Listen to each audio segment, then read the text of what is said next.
এ বাবা শুন তো, শুন শুন। কে মামা কিছু কইবেন? এ বাবা মুই একটা কথা শুননু, তা তোর বেডির বিয়েও নাকি ঠিক করছিস? এই অল্প বয়সে তোর বেডির বিয়েও ঠিক করছিস, কাজটা কি ঠিক হয়েছে? মামা দিন সংসার বেশি একটা ভালো না, নানানটা চিন্তা করিয়ে বেডির বিয়েটা ঠিক করনু, তাছাড়া আর কি করিম কন্ত? বাবারে তুই কি জানিস এই অল্প বয়সে তোর বেডিতে বিয়ে দিলে ভবিষ্যৎ তার কি হবে?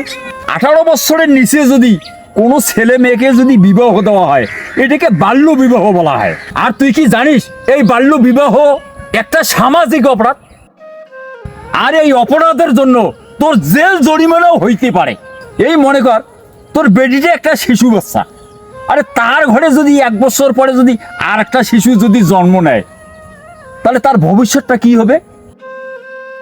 একটাবার কি তোর বেটিটার ভবিষ্যৎ চিন্তা করছিস?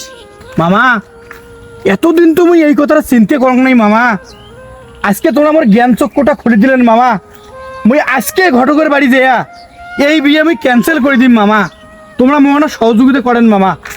তুই দেরি করিস না, আর এই এলায় ওই ঘটকের বাড়ি যা বিয়েখান ক্যান্সেল করে দিয়ে আয়। ঠিক আছে মামা, মুই গেনু। যা যা যা।